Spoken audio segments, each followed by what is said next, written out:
ഉദ്ധിത ദൈവമേ, രക്ഷക, സമാധാനമേ, നിങ്ങൾ യഥാർത്ഥ നിഷ്കളങ്ക സ്നേഹവും ഏറ്റവും സത്യസന്ധമായ എളിമയുമുണ്ടെങ്കിൽ പിശാചുക്കൾ പോലും കാരുണ്യം കാണിക്കും എന്ന യാഥാർത്ഥ്യമുണ്ട്.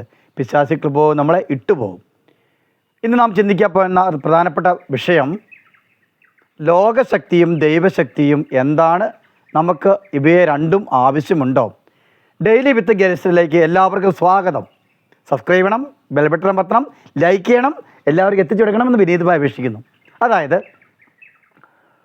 ലോകശക്തി എന്ന് പറയുമ്പോൾ, അതായത് നമ്മുടെ ജീവിതത്തിൽ ലോകശക്തിയിലൂടെ പോകുന്ന വ്യക്തികളുമുണ്ട്, ദൈവശക്തിയിലൂടെ പോകുന്നതുമുണ്ട്.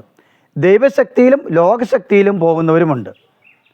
അതായത് ഒരു വ്യക്തി പറയുകയാണ്, ഞങ്ങൾക്ക് അരി ആവശ്യമാണ്, എന്നാൽ കൃഷിക്കാർ ആവശ്യമില്ല എന്ന് പറയുന്നത് പോലെയാണ് നമുക്ക് ലോകശക്തി ഇല്ലാത്ത അവസ്ഥ.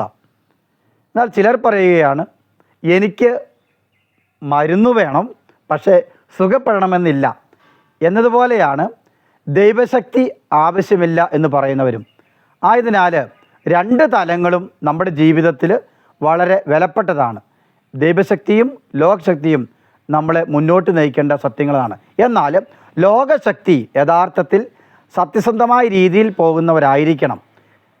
അതുപോലെ ദൈവശക്തിയിലൂടെ പ്രാർത്ഥന കേന്ദ്രത്തിൽ പോകുന്നവർ എന്തിലൂരിയായിരിക്കണം?